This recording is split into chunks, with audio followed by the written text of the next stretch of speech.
और इसी बीच पटना सिटी से आपको बड़ी जानकारी दें। आपको बता दें कि इसी साल 19 फरवरी को नदी थाना क्षेत्र के जेठुली गांव में पार्किंग के विवाद में दो पक्षों के बीच जमकर मारपीट हुई। गोलीबारी में एक ही पक्ष के 4 लोगों की मौत हो गई थी, जिसके बाद गुस्साए दूसरे पक्ष के लोगों ने आरोपी के घर और गाड़ियों को आग के हवाले कर दिया। बड़ी जानकारी दे रहे हैं, इस घटना में पुलिस अब तक 11 आरोपियों को गिरफ्तार कर चुकी है।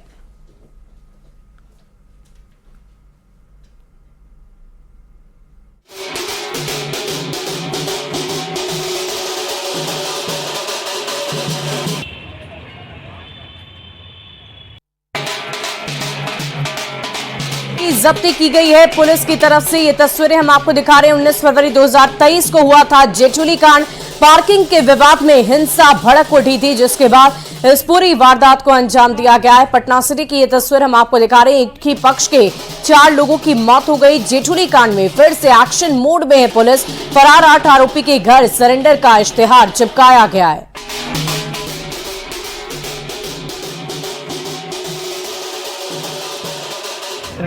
लगातार छापेमारी की गई। छापेमारी के फलस्वरूप ये नहीं पकड़ाए तो इनके विरुद्ध वारंट और इश्तेहार का तामीला करवाया गया। इस कड़ी में आज 8 लोगों पर इश्तेहार चिपकाया गया है और अगर ये आत्मसमर्पण नहीं करते हैं समय सीमा के अंदर तो इनके विरुद्ध कुर्की की जाएगी और जो पहले इश्तेहार तामीला किए गए हैं उनके विरुद्ध कल से कुर्की प्रारंभ किया जाएगा। लखीसराय की रामपुर बालूघाट पर जमुई थाना और खनन विभाग के अधिकारी जांच करने के लिए पहुंचे और इस दौरान बालू ठेकेदार और खनन विभाग के अधिकारी के बीच जमकर हंगामा हुआ। पुलिस और खनन विभाग का आरोप है कि गलत तरीके से बालू का उठाव किया जा रहा है, जबकि ठेकेदार का दावा है कि नियम के अनुसार बालू का उठाव किया जा रहा है। करोड़ों की बंदोबस्ती के बाद भी पुलिस मैनेज करने के लिए कह रही है।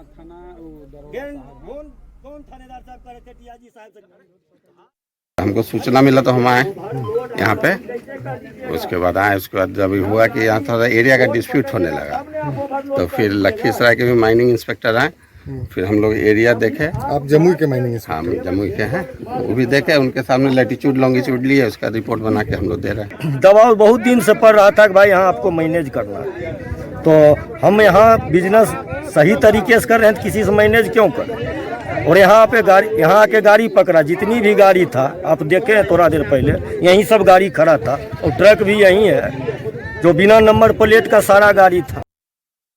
और सोचिए, अस्पताल में पाइप से दिए जाने वाले जिस ऑक्सीजन से लोगों को जिंदगी मिलने की उम्मीद होती है, अगर वही ऑक्सीजन दूषित हो जाए तो मरीजों का क्या होगा। मामला दरभंगा के डीएमसीएच का है, जहां इमरजेंसी विभाग में लगे ऑक्सीजन पीसीए प्लांट से जो ऑक्सीजन मरीजों को दिया जा रहा है वो गुणवत्तापूर्ण नहीं था। ऑक्सीजन के मानक के अनुरूप नहीं रहने पर तय समय से पहले ही उसे बंद कर दिया गया। डीएमसीएच के स्त्री रोग विभाग में प्लांट से सप्लाई हो रहे ऑक्सीजन की शुद्धता सिर्फ 64.2% ही पाई गई, जबकि शिशु विभाग में 54% ऑक्सीजन ही शुद्ध पाया गया। जबकि मानक के अनुसार किसी भी ऑक्सीजन की प्योरिटी कम से कम 90% होने पर ही उसे मरीजों के उपयोग में लगाया जा सकता है।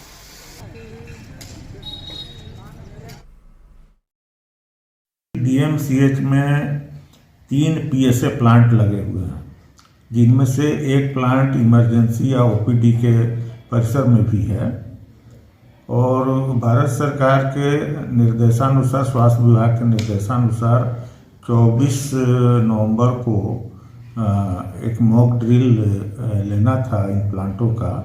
हम लोगों ने मॉक ड्रिल कराया और देखा कि तीनों प्लांट जो है कि वो सर्विस लेने लायक नहीं है, उनकी प्योरिटी मानक के अनुसार नहीं आ रहा है। और प्रधानमंत्री नरेंद्र मोदी आज मन की बात करेंगे। मन की बात कार्यक्रम के माध्यम से देश को संबोधित करेंगे। सुबह 11 बजे रेडियो के माध्यम से देशवासियों से मन की बात का 107वां एपिसोड प्रसारित होगा। और आज संविधान दिवस है। आज ही के दिन 1949 में संविधान बनकर तैयार हुआ और इसे अपनाया गया। इस मौके पर आज यानी आजादी के 76 साल बाद सुप्रीम कोर्ट परिसर में भीमराव अंबेडकर की मूर्ति लगाई जाएगी। राष्ट्रपति द्रौपदी मुर्मू सुबह 10:30 बजे प्रतिमा का उद्घाटन करेंगी। भारत के मुख्य न्यायाधीश डीवाई चंद्रचूड़ भी मौजूद रहेंगे। बीआर अंबेडकर की मूर्ति वकील की पोशाक में होगी। ये मूर्ति 3 फीट के बेस स्टैंड पर 7 फीट ऊंची है। उनके हाथ पर संविधान की कॉपी है।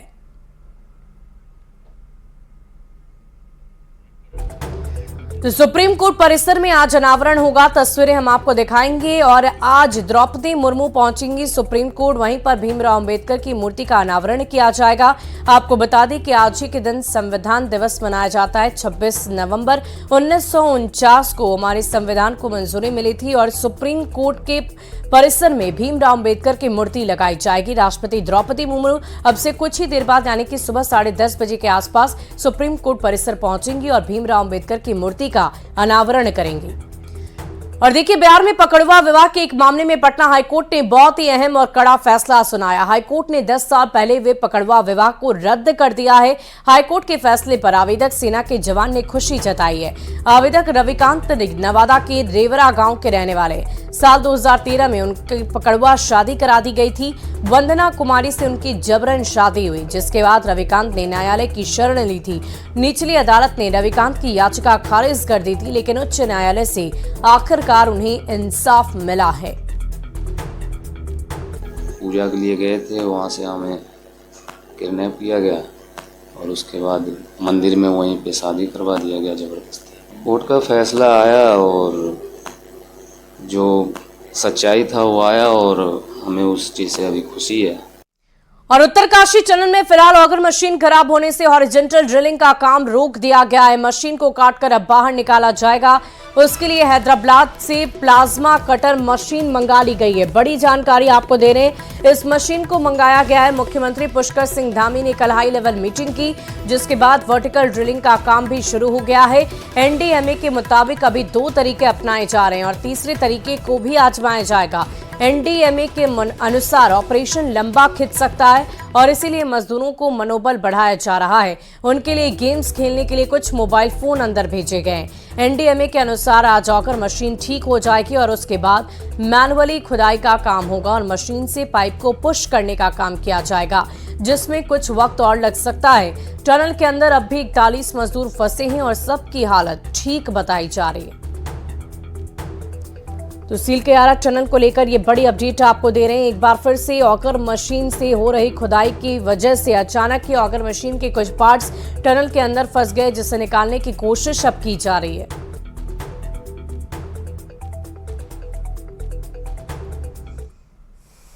का काम वहां पर ज्यादा है, कटिंग का काम है, जिससे कि जो अंदर फंसा हुआ माल है इसका उसको निकाला जाए। ऑप्शन ये रहता है कि जब ये निकल जाएगा बाहर, जो उसका टूटा हिस्सा जो है वो निकल जाएगा बाहर, जो भी जरिया इस्तेमाल करते हैं, तो इसको फिर मैनुअली अंदर से इसका खुदाई करके और ऑगर की मशीनरी का इस्तेमाल तभी भी किया जाएगा सिर्फ पाइप को धक्का देने के लिए। पाइप आप मैनुअली खोदकर और फिर पाइप को धक्का देंगे। मैनुअली जब कहते हैं खोदना, उसके लिए भी पावर टूल्स हैं, पावर टूल्स आते हैं, पावर टूल्स का इस्तेमाल किया जाएगा। और सिलकेयारा टनल में 41 मजदूरों को बचाने के लिए जद्दोजहद लगातार जारी है। टनल में मेन एंट्री पॉइंट के साथ अब दूसरे ऑपरेशन पर भी काम हो रहा है। शनिवार शाम वर्टिकल ड्रिल का काम शुरू हुआ, जिससे एक सही ऑप्शन माना जा रहा है। यहां से 84 मीटर वर्टिकल ड्रिल की जाएगी, जैसे हैंडपंप के लिए की जाती है। न्यूज 18 सबसे पहले उस जगह के नजदीक पहुंचा है जहां ड्रिलिंग का काम शुरू हो गया है। सिलकेयारा टनल में 41 मजदूर फंसे हुए हैं और अब जो मेन ऑप्शन था वहां से काम जब मुश्किल हुआ तो वर्टिकल ड्रिलिंग की जा रही है। न्यूज 18 सबसे नजदीक पहुंचा है उस पॉइंट के जहां से वर्टिकल ड्रिलिंग की जा रही है। आप सामने तस्वीरों में देख सकते हैं कि मशीनों ने यहां पर काम करना शुरू कर दिया है। यहीं से वर्टिकल ड्रिलिंग की जाएगी और यहां से अब गड्ढा खोदा जाएगा और उस गड्ढे के जरिए फिर अंदर पहुंचा जाएगा। ये 84 मीटर की ड्रिल होगी और माना यही जा रहा है कि जहां से ड्रिल शुरू हो रही है यहीं से नीचे ठीक उसी पॉइंट के आसपास 84 मीटर नीचे वो 41 मजदूर फंसे हुए हैं 12 नवंबर से, क्योंकि लगातार ऑगर मशीन यहां पर अभी तक फेल हुई, उसके आगे ऑब्स्टिकल आए, परेशानियां रही। लेकिन अब ये जो दूसरा सबसे महत्वपूर्ण ऑप्शन यहां पर माना जा रहा है, माना जा रहा है कि सबसे सक्सेसफुल ये ऑप्शन हो सकता है वर्टिकल ड्रिलिंग का। अब इस पर जोर शोर से काम शुरू हुआ है। न्यूज 18 आपको एक्सक्लूसिव तस्वीरें दिखा रहा है जंगल के इस छोर से उस छोर की, जहां पर ये ड्रिलिंग शुरू हुई, आप मशीनों का यहां पर एक्शन देख सकते हैं और अब और मशीनें भी यहां पर पहुंचाई जाएंगी। और उम्मीद यही है कि अगर जो मेन ऑप्शन ये था सिलक्यारा टनल के एंट्री पॉइंट वाला, वो अगर नहीं भी सक्सेसफुल हुआ है तो कम से कम इस रास्ते के जरिए उन 41 मजदूरों तक पहुंचा जा सकेगा। कैमरा पर्सन संदीप नेगी के साथ दीपांकर भट्ट, न्यूज 18, सिलक्यारा। और उत्तरकाशी में टनल रेस्क्यू का काम लगातार जारी है। मुख्यमंत्री धामी खुद टनल के अंदर गए और ऑपरेशन का काम देखा, साथ ही टनल में फंसे मजदूरों से एक बार फिर बातचीत की है। इसके बाद सीएम ने वॉर रूम में रेस्क्यू में जुटे अधिकारियों के साथ बैठक की। सीएम धामी ने बताया कि ऑगर मशीन का हिस्सा टूटने से कुछ दिक्कत आ गई और उसे काट कर निकाला जा रहा है। उसके बाद आगे का काम शुरू कर दिया जाएगा। जितने एफर्ट्स हो सकते हैं कर रहे हैं और माननीय प्रधानमंत्री जी प्रत्येक दिन हर प्रकार से मतलब कि कितनी वहाँ पर प्रोग्रेस हुई है, क्या परेशानी उसमें ऑपरेशन में आ रही है, अंदर सारे लोग सुरक्षित हैं, ठीक हैं, उनको भोजन पानी इत्यादि की सब व्यवस्था हो रही है और सभी प्रकार की चिंता कर रहे हैं। सभी एजेंसियां भी सहयोग कर रही हैं, तो हम यही एक्सपेक्ट कर रहे हैं और हमारी आशा भी है कि जल्दी से जल्दी ये जो ऑपरेशन है वो हमारा पूरा हो जाएगा। और न्यूज 18 की टीम टनल के एग्जिट पॉइंट पर भी पहुंची। बड़कोट से 5 किलोमीटर पहले ये टनल खुलनी है, ये भी एक ऑप्शन है। बड़कोट की तरफ से करीब 1.5 किलोमीटर टनल बनी हुई है, लेकिन बीच में करीब 500 मीटर काम होना है। अब इस ऑप्शन पर बहुत तेजी से काम नहीं चल रहा, क्योंकि माना जा रहा है कि मजदूरों को निकालने के लिए अगर इस तरफ से काम हुआ तो 20 से 30 दिन का वक्त लग सकता है। सिलक्यारा टनल में 14 दिन से 41 मजदूर फंसे हुए हैं। उन्हें निकालने की तमाम कोशिशें जारी हैं, लेकिन जो प्लान ए है, जो सिलक्यारा टनल से आप अंदर जाकर जो तैयारियां हो रही हैं, जो कोशिशें हो रही हैं, वो अभी तक नाकाम रही हैं कि हम उस पॉइंट तक पहुंच पाए जहां पर वो 41 मजदूर हैं। एक कोशिश टीएसजीसी जो एग्जिट पॉइंट है बड़कोट का, वहां से भी कर रहा है। यहां से 1700 मीटर टनल बन चुकी है और बीच में करीब 500 मीटर का पैच है जो पूरी टनल को जोड़ेगा। ये 500 मीटर में अभी पूरी तरीके से नई कटिंग होनी है, उसमें से एक रास्ता निकाला जाना है। अभी फिलहाल जरूरत है इतना रास्ता बनाने की ताकि उन 41 मजदूरों को निकाला जा सके। अगर दूसरे ऑप्शंस पे काम नहीं होता तो इस ऑप्शन पे भी साथ साथ काम चल रहा है, लेकिन ऑफिशियल्स इसमें बोलने को तैयार नहीं है। पर आसपास जो यहाँ पर काम करने वाले मजदूर हैं वो ऑफ द रिकॉर्ड ये जरूर बताते हैं कि 10 मीटर के आसपास काम हुआ है और 500 मीटर काम होना है। अगर सिर्फ उन लोगों को निकालने के लिए जो मजदूर अंदर फंसे हुए हैं इतनी जगह बनानी हो तो आपको 1 महीने के आसपास का वक्त इस एग्जिट पॉइंट के जरिए लगेगा। और अगर पूरी 500 मीटर के उस पैच को इस टनल के शेप में काटना हो तो 6 महीने तक का वक्त भी लग सकता है। लेकिन पहली जरूरत है कि उन 41 मजदूरों को बाहर निकाला जाए और उन 41 मजदूरों को बाहर निकालने के लिए इस रास्ते पर भी अगर काम हुआ तो करीब 1 महीने का वक्त लग सकता है। यानी ये ऑप्शन भी एक टफ ऑप्शन है। ऐसे में अब सोचना होगा एजेंसीज को जो इस रेस्क्यू ऑपरेशन में लगी हैं कि अगर टनल के एंट्री पॉइंट और एग्जिट पॉइंट में इतनी ज्यादा दिक्कतें हैं तो क्या अब वर्टिकल यानी ऊपर से नीचे को दाखिल होकर उन 41 मजदूरों को बचाया जा सकता है।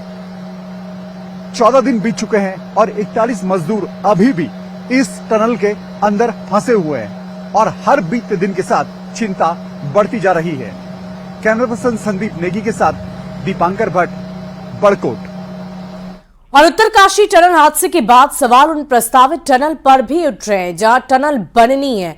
मसूरी में ट्रैफिक से बचने के लिए 4 किलोमीटर की ये टनल बननी है, लेकिन जियोलॉजिस्ट के से लेकर टनल पर काम शुरू कर चुके हैं। वैज्ञानिक ये मानते हैं कि सेस्मिक जोन 4 में आने के कारण यहां टनल बनाने में बहुत एहतियात बरतने की जरूरत है।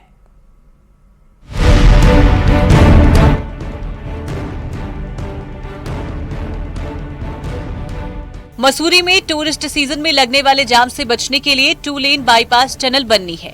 4 किलोमीटर लंबी इस टनल का एंट्री पॉइंट कार्ड मैकेंजी रोड पर आईटीबीपी रॉक टेबल होगा। लेकिन सिलक्यारा टनल मामले के बाद वैज्ञानिक मानते हैं कि उत्तराखंड जैसे राज्य में टनल से ज्यादा बेहतर विकल्प रोपवे बनाना है। पिछले 2 दशक से टनल पर काम कर रहे यूकास्ट में जियोलॉजिस्ट मनमोहन रावत का कहना है कि मसूरी एरिया थ्रस्ट लाइन में आता है और यहाँ टनल निर्माण के लिए एक सटीक DPR का होना जरूरी है। हमारे यहाँ जो माउंटेन का सिस्टम है, जो यहाँ थ्रस्ट है, मेन बाउंड्री थ्रस्ट है, मेन सेंट्रल थ्रस्ट है, हिमालयन फ्रंटल थ्रस्ट है, ये यहीं से पास होता है। देहरादून से आपने देखा मेन फ्रंटल थ्रस्ट पास होता है, और जो मसूरी वाला एरिया उससे नीचे मेन बाउंड्री थ्रस्ट है। तो इसको ध्यान में रखते हुए, क्योंकि ये सेस्मिक जोन 4 में भी आता है, तो सेंसिटिविटी बहुत ज़्यादा बढ़ जाती है हमारे इस एरिया की। तो हमें जो भी कंस्ट्रक्शन करना है तो सोच समझ के करना पड़ेगा। उत्तराखंड में जिस तरह का फॉरेस्ट एरिया है, कई वैज्ञानिक मानते हैं कि यहाँ का वन्य जीव इस तरह बनने वाली टनल में काफी खराब होता है, इसलिए रोपवे प्रोजेक्ट पर ज्यादा काम किए जाने चाहिए। तो रोपवे आप अगर बनाते हैं तो मिनिमम लॉस उसमें होता है। तो ये एक पक्ष है कि क्या रोपवे, जिस प्रकार से हम लोगों ने मसूरी में रोपवे बनाने की बात हुई भी है, वो प्रोजेक्ट चल भी रहा है, तो उसको इफेक्टिवली रोपवे को और बड़ा बनाकर, जिससे कि जो कंजेशन होता है ड्यूरिंग समर पीरियड में, पिंच पीरियड में, उसको पूरा उसमें ट्रांसपोर्टेशन को बेटर किया जा सके। तो एक ये मेरा पक्ष ये है कि अगर हम रोपवेज को स्ट्रांगली करते हैं तो वो ज़्यादा बेहतर सोल्यूशन होगा, रादर देन हम लोग टनलिंग करें। मसूरी टनल अभी शुरुआती फेज में है, लेकिन जिस तरह से सिलक्यारा टनल हादसा हुआ, उसके बाद सवाल भौगोलिक नजरिए से संवेदनशील राज्य में दूसरे प्रोजेक्ट पर भी उठने लगे हैं। न्यूज़ 18 के लिए देहरादून से भारती सकलानी उनियाल की रिपोर्ट। और विश्व प्रसिद्ध हरिहर क्षेत्र सोनपुर मेले का शानदार आगाज हुआ। सोनपुर मेले में घोड़े बाजार गुलजार नजर आए। मेले में 20,000 से 20 लाख तक का घोड़ा मिल रहा है। एक बादल नाम का छोटा घोड़ा है जो आकर्षण का केंद्र बना हुआ है। जायजा लिया संवाददाता अमरजीत शर्मा ने। हम मौजूद हैं सोनपुर मेला में और यहाँ घोड़ों की बिक्री लगातार शुरू हो चुकी है। आप देख सकते हैं ये घोड़ों की बड़ी मंडी यहाँ सोनपुर में लगी हुई है, जो सबसे बड़ा मंडी यहाँ विश्व का माना जाता है, जो खास करके पशुओं को लेकर के है। तो पशु जो यहाँ पर मौजूद हैं वो सबसे ज्यादा घोड़े हैं, और घोड़ों की ही मंडी यहाँ पर बच कर रह गई है। जिस तरह से स्थानीय लोगों और लगातार आने वाले सोनपुर मेला में पहुँचने वाले लोगों का मानना है कि जो सोनपुर मेला में जो है सबसे ज्यादा जो बिक्री होती है वो घोड़ों की होती है, और इसके अलावा जो जानवर हैं वो कमते जा रहे हैं। सोनपुर मेला का जो पहले हाथी और अन्य जो है जानवर मिलते थे, वो जानवर नजर नहीं आते हैं। यहाँ पर सबसे आकर्षण का केंद्र जो बना हुआ है ये घोड़ा बादल है। आप ये देख लीजिए, बादल जो है ये छोटा घोड़ा है और सबसे आकर्षण का केंद्र बना हुआ है। लेकिन ये बिकने के लिए नहीं, बल्कि इसके मालिक यहाँ प्रदर्शन करने के लिए लाए हैं। तो हर घोड़े की कीमत यहाँ पर 20,000 से लेकर के कहें तो 5 लाख 6 लाख तक के भी घोड़े यहाँ मौजूद हैं। और इस यहाँ पर जो है घोड़ियाँ भी हैं काफ़ी, जो है क्योंकि घोड़ियों को लोग ज़्यादा पसंद करते हैं, घोड़े से ज़्यादा जो है घोड़ियों की पसंद करते हैं। घोड़ियाँ दौड़ने में काफ़ी जो है तेज होती हैं और उनकी चाल भी घोड़ों से ज़्यादा होती है। तो यहाँ पर जो लोग मौजूद हैं उनसे भी बात कर लेते हैं कि किस तरह से यहाँ पर क्या आए हैं। आप कहाँ से आए हैं? इधर देखिए, डोरीगंज से आए। इधर डोरीगंज से। हैं? डोरीगंज से। क्या के लिए आए हैं? घोड़ा किनने आए हैं। तो देखें बाजार में घोड़ा घूमते हैं। हाँ, क्या क्या रेट का है? यहाँ तो हरिहर एक रहा है 20 लाख के है। 20 लाख के है? हाँ, 10 लाख के है। 10 लाख के है? हाँ, 5 लाख के है। तो कितना के खरीदने का मन लेके आए हैं? अरे हम लोग 2 लाख तक के लिए खरीदे। 2 लाख तक खरीदेंगे। क्या नाम है? कमल राय। कमल राय। हाँ। तो 2 लाख तक के घोड़ा खरीदने की नीयत से कमल राय आए हैं, और जो है घोड़ा इन्हें जो है पसंद अभी तक नहीं आया है, और पसंद करने के लिए यहाँ पर मौजूद हैं, यहाँ पहुँच रहे हैं। यहाँ पर जो हरिहर नाथ का मेला है वो सबसे ज़्यादा आकर्षण का केंद्र घोड़ा बना हुआ है। तो हम यहाँ पर जो घोड़े हैं वो कम कीमत से लेकर के ज़्यादा कीमत के यहाँ पर नज़र आ रहे हैं, जबकि बताया जा रहा है कि 20 लाख तक की कीमत का यहाँ घोड़ा है। 20,000 से लेकर के 20 लाख तक के घोड़े यहाँ नजर आते हैं। सोनपुर से न्यूज़ 18 के लिए अमरजीत शर्मा। और फिलहाल इस बुलेटिन में अभी के लिए बस इतना ही। नजर